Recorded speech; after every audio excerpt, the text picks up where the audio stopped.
कल्याणमधील ऐतिहासिक दुर्गाडी किल्ल्यावर मंदिर आहे की मस्जिद याविषयी मागील 50 वर्षापासून सुरू असलेल्या वादावर कल्याण जिल्हा सत्र न्यायालयाने आज निकाल जाहीर केला।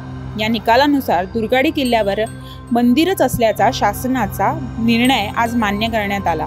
न्यायालयाने अन्य धर्मीयांचा वक्फ बोर्डाकडे हा दावा वर्ग करण्याचा अर्ज फेटाळत हिंदू समाजाचा दावा मान्य केला आहे। न्यायालयाने दुर्गाडी किल्ल्यावर हिंदू मंदिर असल्याचे मान्य करून हिंदू समाजाच्या बाजूला हा न्याय दिलेला आहे। या निर्णयाचे सर्व स्तरातून स्वागत केले जात आहे। हा हिंदू धर्माचा व सत्याचा विजय असल्याची भावना कल्याण शहर प्रमुख रवी पाटील यांनी यावेळी व्यक्त केली आहे। सत्याचा विजय आहे, सत्याचा विजय आहे। गेली 50 वर्ष दुर्गाडी किल्ल्याचा जो दावा काही धर्मीयांनी त्या ठिकाणी आमच्या विरोधात टाकला होता, हा किल्ला खरं तर शासनाचा माध्यमातून या ठिकाणी सर्व कार्यक्रम आणि त्याची नेमणुका होत असतात। छत्रपती शिवरायांच्या पदस्पर्शाने पावन झालेली ही भूमी आहे आणि याच्यावर कुठलाही दावा हा चुकीच्या पद्धतीने टाकला गेला होता। तो आज कोर्टाने खऱ्या अर्थाने हिंदू धर्माला एक न्याय दिलेला आहे, सत्याला न्याय दिलेला आहे आणि हा हिंदुत्वाचा विजय असंच मी म्हणेन। यावेळी त्यांनी किल्ल्यावरील दुर्गा देवीच्या मंदिरात आरती करत हा उत्साह साजरा केला। तसेच डोंबिवलीकर आमदार रवींद्र चव्हाण यांनी हिंदू मंचाचे दिनेश देशमुख, विश्व हिंदू परिषदेचे पराग तेली, सुरेंद्र भालेकर आदी मंडळींना धन्यवाद देत त्यांच्या कामाचे कौतुक केले।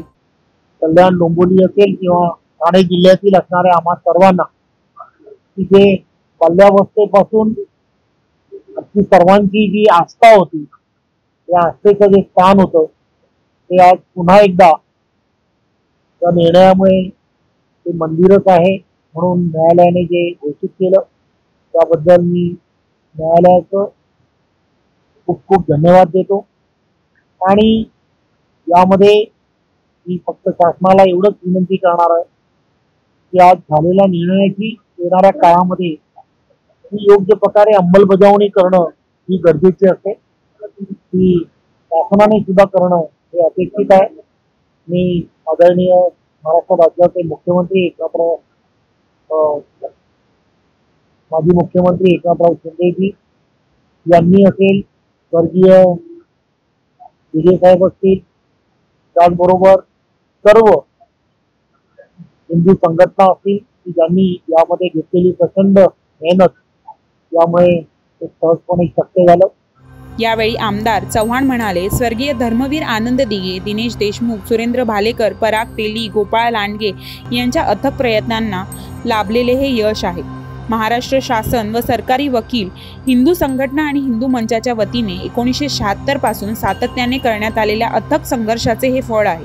यामुळे प्रत्येक हिंदू मनाला अपार आनंद झाला आहे, अशी भावना यावेळी त्यांनी व्यक्त केली। तसेच या बाबतीतला खुलासा करताना सरकारी वकील सचिन कुलकर्णी यांनी हा दावा 1976 साली मुस्लिम संघटनेने केला होता, मात्र दुर्गाडी किल्ल्याचा मालकी हक्क हा हिंदूंचाच असून शासनाचीच ती जबाबदारी असल्याचे म्हटले आहे। त्याचं मध्यंतरी काही भिंती वगैरे कोसळून म्हणजे जे मूळ हे होतं स्वरूप ते नष्ट होण्याच्या मार्गावर होतं। त्यामुळे 94 साली शासनाने अर्ज केला होता की याची दुरुस्ती करण्याची परवानगी द्यावी। त्या अनुषंगाने कोर्टाने सुद्धा परमिशन दिली होती आणि त्या अनुषंगाने दुरुस्ती केलेली होती।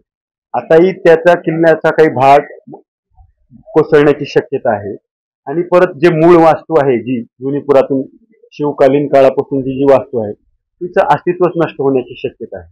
त्यामुळे ते वास्तूचं जे अस्तित्व आहे ते परत पूर्ववत करणं आणि ती वास्तू पुरातत्व वास्तू म्हणून जपणं हा शासनाचा मूळ उद्देश आहे। त्याच्यामध्ये त्या अनुषंगाने येत्या काळात सदर पुरातत्व वस्तू ही पूर्ववत व दुरुस्त करण्याची जबाबदारी शासनाची असल्याचे सचिन कुलकर्णी यांनी सांगितले।